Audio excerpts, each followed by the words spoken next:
Welcome students. I am Dr. Mini Dhawan and today we will start chapter 2 History, that is Nationalism in India. In this chapter you will get to know the story of our national movement, how our leaders fought, started different movements and how feeling of nationalism arose in masses. As you know, First World War started in 1914 and ended in 1918. The war created a lot of new economic and political situations. Because of war, defense expenditure arose. To meet the demands, colonial government imposed many new taxes like income tax. There was price hike due to war. On the top of it, forced recruitment was there. Now, what is this forced recruitment? People were forced to join army by Britishers. There was a lot of distress among people. They didn't want it to be a part of war. Indians were not a party in First World War, but they have to fight on the behalf of Britishers. From 1918 to 1919, there was crop failure in many parts of India, which resulted in shortage of food. And later in 1920, there was a spread of an epidemic, influenza. So these two things, epidemic and crop failure, they led to many deaths. People thought that hardships would come to an end after First World War, but this did not happen. A new leader appeared and suggested methods of struggle. In 1915, Gandhiji came to India from South Africa. He did a series of satyagrahas. Literal meaning of satyagraha is satya ka agrah, meaning request for truth, power of truth. It was a non-violent method of agitation against the oppressor. Gandhiji thought that he will be able to unite Indians through non-violence. A satyagrahi was supposed to be fearless, truthful, peaceful, suffering willingly, and refusing to submit to wrong. After coming back to India, first satyagraha movement Gandhiji organized was in 1916. He went to Champaran, that is in Bihar, to struggle against the oppressive plantation system of British.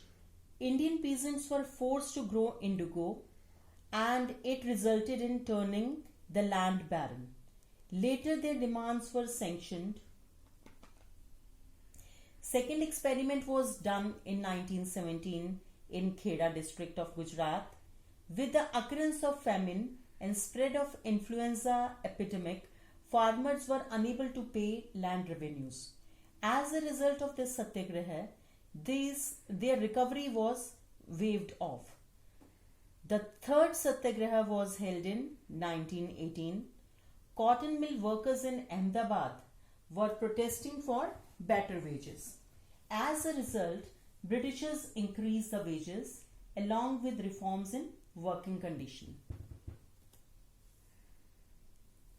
All these three satyagrahas were a great success. Then in 1919, Gandhiji decided to launch a nationwide satyagraha against the proposed Rowlatt Act, which was called Rowlatt Satyagraha. Now we will learn about Rowlatt Act.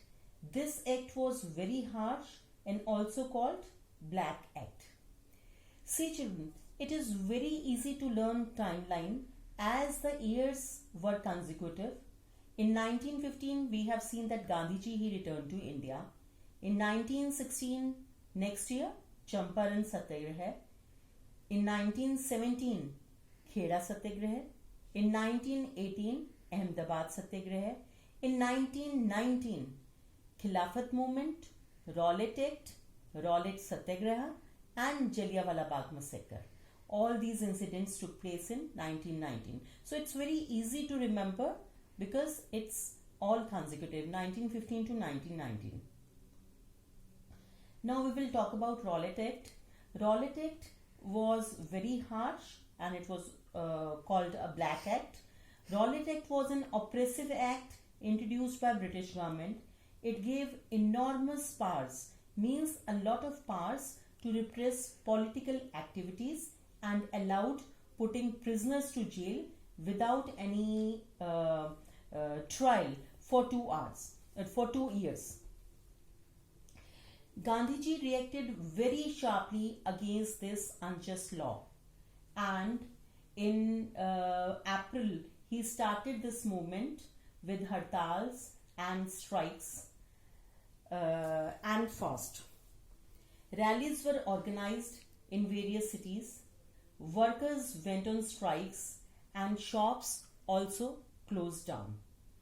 Alarmed by this situation, Britishers picked up local leaders from Amritsar and Mahatma Gandhi was barred from entering Delhi. On 10th April, police fired a peaceful procession in Amritsar. Provoked by this, people attacked banks, post office and railway stations. Martial law was also imposed and General Dyer he took command. Martial law means the suspension of all the laws and powers, civil laws and powers, and transferred the powers in the hand of military. To protest against the arrest of leaders and British repression, a large crowd gathered in the enclosed ground of Jallianwala Bagh on 13th April. Some came to protest and others to attend annual Vaisakhi fair. And they could not understand that villages could not understand the meaning of martial law. General Dyer entered and blocked all the exit points and opened fire on the crowd. Hundreds of innocent people, men, women, children, they were killed. The news spread and there was widespread resentment against the inhuman act. Inhuman because you can easily understand, innocent, unarmed people were killed, exit points were blocked, and there was no escape. Children, women, and men all were killed. There were strikes, clashes with the police, and attacks were there on government buildings. And there was widespread resentment against this act. As a result, government responded brutally. They tried to humiliate and terrorize people. Satyagrahis were forced to rub their nose on ground and crawl on streets and do salute to all Britishers. Seeing this widespread violence, Gandhiji called off this movement. Rowlatt Satyagraha, if we talk about it, was a widespread movement but was limited mostly in cities and towns. Now Gandhiji felt the need to launch a more broad-based movement, and it would not be possible without bringing Hindus and Muslims close together. To bring Hindus and Muslims under one umbrella, he took up the Khilafat issue. After First World War, the defeat of Ottoman Empire of Turkey was there, and there were rumors spreading that a harsh peace treaty will be imposed on Khalifa. Now, who was Khalifa? Khalifa was the head of the Islamic world, and there were certain powers related to him, and there were rumors that his temporal powers will be restrained, and the powers will be restrained. To defend Khalifa's power, a Khilafat committee was formed in 1919. Ali brothers, Muhammad Ali and Shaukat Ali discussed with Gandhiji about the possibility of united mass struggle against British, and Gandhiji